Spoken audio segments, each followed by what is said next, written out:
Hello students, आज हम बात करने वाले हैं डोमेन और रेंज की। ये ऐसा टॉपिक है जो अक्सर स्टूडेंट्स को बहुत मुश्किल लगता है, लेकिन आज ये बिल्कुल आसान होने वाला है।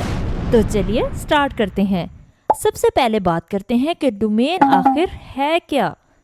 डोमेन सेट है ऑल पॉसिबल इनपुट वैल्यूज का, यानी जो वैल्यूज हम फंक्शन को देते हैं वो डोमेन है, और जो वैल्यूज फंक्शन हमें देता है प्रोसेस करने के बाद वो रेंज है, जिसे कहते हैं set of all possible output values. से हम एग्जांपल ले लेते हैं कार की स्पीड और डिस्टेंस की। जब हम किसी कार की स्पीड का ग्राफ बनाते हैं तो टाइम हमारे पास डोमेन है, और जितना डिस्टेंस कवर होगा वो हमारे पास रेंज है।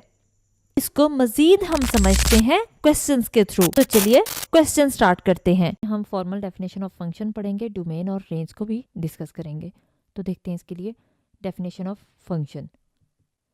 A function F from a set X to a set Y, यानी फंक्शन किसके कौन सा है, एक्स टू वाई का, इज अ रूल और अ क्रॉसपॉन्डेंस। ये क्या है, ये रूल इसको कहा जाता है या क्रॉसपॉन्डेंस कहा जाता है। That assigns to each element और एक्स इन एक्स, एक्स क्या है यहाँ पे, ये स्मॉल एक्स है और ये कैपिटल एक्स है, जो कि कैपिटल एक्स एक सेट को रिप्रेजेंट कर रहा है और स्मॉल एक्स एक एलिमेंट को रिप्रेजेंट कर रहा है। A unique element Y in Y, the set X is called the domain of F. तो यहाँ तक हम इसको पहले डिस्कस कर लेते हैं कि इसमें क्या है, इसको एक्सप्लेन कर देते हैं। A function F from a set X to a set Y, यानी क्रॉसपॉन्डेंस किन के बिटवीन है, इनके एलिमेंट्स के बिटवीन, एक्स और वाई के एलिमेंट। तो यहाँ पे एक्स के हर एलिमेंट के लिए, कैपिटल एक्स के हर एलिमेंट के लिए अगर हमारे पास एक यूनिक एलिमेंट वाई मिलता है, तो जो कि वाई सेट का होता है, तो इसको हम कहते हैं कि सेट एक्स डोमेन होगी, और ये क्या होगा, फिर ये फंक्शन होगा। यूनिक एलिमेंट यानी एक्स की हर वैल्यू के लिए, और एक्स किस कहाँ से ले रहे हैं हम, इस कैपिटल एक्स से। ये इस कैपिटल एक्स का एलिमेंट होगा जो कि स्मॉल एक्स है। तो एक्स की हर वैल्यू के लिए वाई की एक वैल्यू मिले, एक यूनिक वैल्यू मिले, यानी एक सिंगल वैल्यू मिले, एक यूनिक यानी अलग से एक एलिमेंट मिले, तो उसको हम कहेंगे कि ये फंक्शन है एक्स टू वाई। और इसमें एक्स जिससे हम, यानी एक्स सेट जिससे हम सेट्स ले रहे हैं यानी एलिमेंट्स ले रहे हैं, इसको हम कहते हैं डोमेन ऑफ एफ। और जो रिजल्टिंग हमें मिल रहा होता है, रिजल्टिंग में हमारे पास यानी जो वैल्यूज इनपुट अगर हम देते हैं, आउटपुट जो मिल रहा होता है हमें, उसको हम रेंज कहते हैं। तो क्या समझ आया कि जो वैल्यू हम इनपुट देते हैं उसको हम डोमेन कहते हैं, और जो हमें आउटपुट मिलता है उसको हम रेंज कहते हैं। इसको थोड़ा हम एग्जाम्पल से देख लेते हैं। और एक्स और वाई क्या होते हैं, ये रियल नंबर्स होते हैं। X and Y are the set of real numbers. एक एग्जाम्पल ले लेते हैं। तो एग्जाम्पल में हमारे पास हमने क्या लिखा, if Y is equal to F of X is equal to X cube plus 5x minus 2।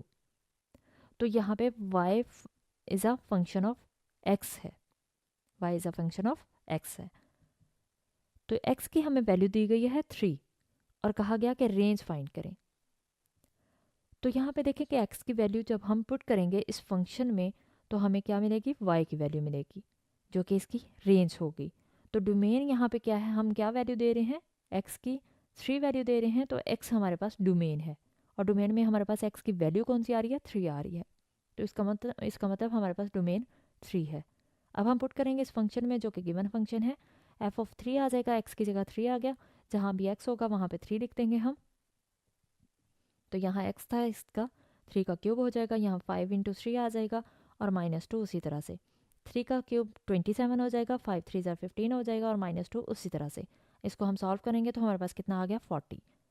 अब x की वैल्यू 3 जब हमने पुट की तो हमारे पास y की वैल्यू कितनी मिली, 40। तो ये 3 हमारे पास डोमेन है और 40 हमारे पास रेंज है।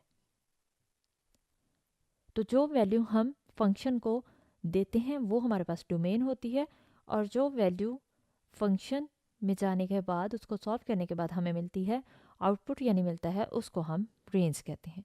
तो ये इसकी डेफिनेशन डोमेन और रेंज का कॉन्सेप्ट था। तो हमने यहाँ पे बता दिया हेयर क्या हुआ, x is equal to 3 is domain and y is equal to 40 is range, जो कि हमारे पास रेंज आ गई इसकी। हम डिस्कस करेंगे ग्राफ ऑफ अलजेब्रिक फंक्शन। तो देखते हैं इसके लिए ग्राफ ऑफ अलजेब्रिक फंक्शन क्या होता है। If F is a real valued function, F क्या है, कोई भी रियल वैल्यूड फंक्शन है, यानी हमारे पास ये फंक्शन है रियल वैल्यूज़ का, इसमें जो भी नंबर्स आ रहे हैं वो रियल नंबर्स आ रहे हैं। Then the graph F in the X Y plane, हम यहाँ पे प्लेन कौन सी यूज़ कर रहे हैं, एक्स वाई प्लेन, यानी यहाँ पे एक्स वाई कार्टियन प्लेन हमारे पास होगी, is defined to be the graph of the equation Y is equal to F of X, क्योंकि f क्या है, रियल वैल्यूड फंक्शन है, तो ये इक्वल होगा y is equal to F of X के। The graph of a function f is the set of points, हमारे पास कार्टियन प्लेन में कैसे ग्राफ बनता है, उसमें हमारे पास ऑर्डर पेयर आते हैं, जैसे एक्स वाई है, एक्स की वो वैल्यू हम पुट करते हैं जो कि इनपुट हम देते हैं, और आउटपुट में हमें रेंज में एक वैल्यू मिलती है y की, तो जो हमारे पास ऑर्डर पेयर बन जाता है। और y क्या है, y फंक्शन है एफ ऑफ एक्स का, क्योंकि हम एफ ऑफ एक्स में वो वैल्यू पुट करते हैं और हमें y की वैल्यू मिल जाती है। x is the domain of f in the Cartesian plane and for which X Y is an order pair, यही मैंने आपको बताया कि ये क्या है, एक्स वाई क्या है, ये ऑर्डर पेयर है ऑफ एफ, क्योंकि एक्स के एक वैल्यू के लिए जैसे एक्स की वैल्यू हम 2 पुट करें और हमें वैल्यू y की वैल्यू 5 मिले, तो उसको हम कहते हैं 2 5, यानी ऑर्डर पेयर हमारे पास कौन सा मिला, 2 और 5 का। The graph provides a visual technique of determine whether the set of points represent a function or not, यानी ये हमें ग्राफ क्या बताता है कि हमारे पास जो सेट आ रहा है उसके पॉइंट्स जो हैं वो फंक्शन को डिनोट कर रहे हैं या नहीं कर रहे, वो फंक्शन को परफॉर्म कर रहे हैं या नहीं। If a vertical line intersects a graph in more than one point, अगर किसी ग्राफ में एक वर्टिकल लाइन हम ड्रॉ करते हैं, जैसे ये एक लाइन ड्रॉ करते हैं, तो ये ग्राफ अगर बन रहा है, तो ये अगर 2 पॉइंट्स पे या 3 पॉइंट्स पे कट करती है एक लाइन, तो वो ये वर्टिकल लाइन को 2 या 3 पॉइंट्स पे कट करता है, तो फिर हम कहेंगे कि ये ग्राफ नहीं, ये फंक्शन नहीं है। तो ये ग्राफ हमें बताता है कि अगर 2 से 3 पॉइंट्स पे कट करे तो वो फंक्शन नहीं होगा, और अगर एक ही पॉइंट पे कट करे तो वो फंक्शन होगा। जैसे एग्जांपल में यहाँ पे हमने ग्राफ कंसीडर करते हैं, तो यहाँ पे देखें कि ये फंक्शन होगा जबकि ये फंक्शन नहीं होगा। अब यहाँ पे एक लाइन लेंगे, ये अगर हम ये लाइन ले लेते हैं तो ये क्या है, इसकी वर्टिकल लाइन यहाँ पे अगर हम लगाते हैं इसके ऊपर, तो ये क्या होगा, ये फंक्शन है।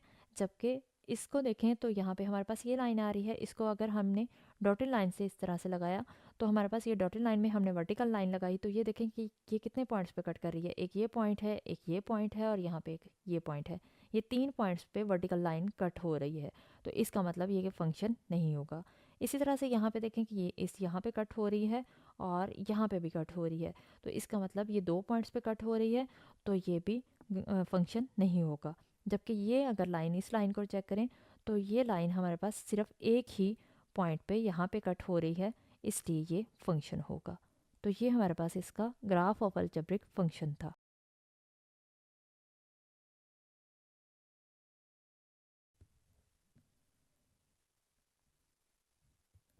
इस लेक्चर में हम रैशनल फंक्शन की डेफिनेशन को डिस्कस करेंगे और इसके अलावा ट्रिग्नोमेट्रिक फंक्शंस को भी देखेंगे।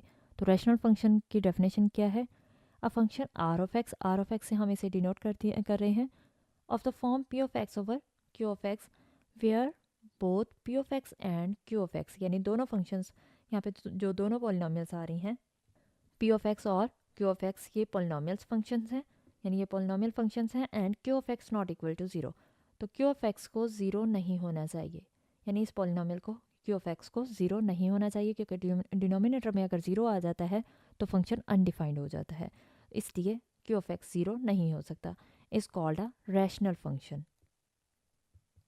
The domain of a rational function R of X is the set of all real numbers, यानी इसकी डोमेन क्या होगी, ये रैशनल फंक्शन के लिए हम इसकी डोमेन में सेट ऑफ रियल नंबर्स यानी कोई भी वैल्यूज़ दे सकते हैं जो कि रियल वैल्यूज़ होंगी, is the set of all real numbers X for which Q of X not equal to zero, लेकिन क्यू ऑफ एक्स की वैल्यू ज़ीरो नहीं हो सकती। अब हम देखते हैं ट्रिग्नोमेट्रिक फंक्शंस क्या होते हैं। We denote and define trigonometric functions as follows. जैसे हमारे पास यहाँ पे y, हमने एक फंक्शन लिया है साइन एक्स, तो इसके साइन एक्स के लिए डोमेन क्या होती है आर, यानी कोई भी इसकी वैल्यूज़ दे सकते हैं, जबकि रेंज में हमारे पास वैल्यूज़ जो मिलती हैं वो -1 से 1 तक मिलती हैं। तो ये हमें याद रखना होगा कि रेंज इसकी -1 से 1 तक ही होती है साइन फंक्शन की।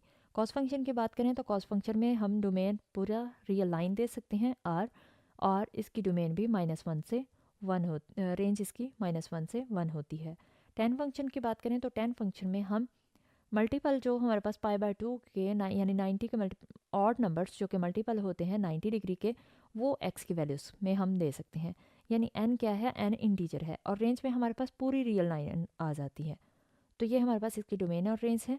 और कॉट फंक्शन में ये सारी हमें याद रखनी होंगी। कॉट फंक्शन में हमारे पास क्या आता है कि इसकी डोमेन क्या होती है, x बिलोंग्स टू r, लेकिन यहाँ पे x इक्वल नहीं होना चाहिए, पूरी रियल लाइन आ सकती है, लेकिन इसके अलावा कौन सी, n मल्टीपल नहीं होना चाहिए पाई का। तो ये हमारे पास x की वो वैल्यूज़ जो मल्टीपल हों पाई के, इसके अलावा हमारे पास कोई भी वैल्यूज़ आ सकती हैं। n इज़ एन इंटीजर, और रेंज हमारे पास पूरी रियल लाइन आएगी।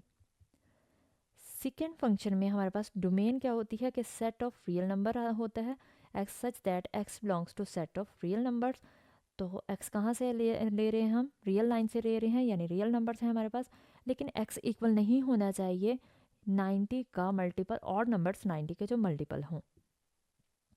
तो x की वैल्यूज़ वो हम नहीं ले सकते सेकेंड फंक्शन में, क्योंकि यहाँ पे फंक्शन अनडिफाइंड हो जाता है। जैसे कि यहाँ पे कॉट फंक्शन में हमने देखा था कि n पाई, तो n पाई यानी n किसी भी नंबर जो पाई का मल्टीपल हो, वो अगर हम कॉट फंक्शन के लिए रखते हैं तो कॉट 180 क्या होता है, वो इन्फिनिट होता है। तो इसलिए वो फंक्शन क्या हो जाता है, अनडिफाइंड हो जाता है। तो इसलिए ये नहीं ले सकते, इसके अलावा कोई भी ले सकते हैं। तो और रेंज में हमारे पास क्या मिलेगा, रेंज में पूरा सेट आर आएगा। अब हम कोसेकेंट फंक्शन की बात करें तो कोसेकेंट फंक्शन में हमारे पास x क्या है, x such that x belongs to r। x कहाँ से आ रहा है, रियल लाइन से आ रहा है, यानी रियल नंबर्स हैं ये, x रियल नंबर्स हैं, और x इक्वल नहीं होना चाहिए सेम n पाई के, और n क्या है, n इंटीजर है। और इसकी रेंज क्या आएगी, कोसेकेंट के लिए हमारे पास रेंज आती है y greater than equal to 1 and y less than equal to -1।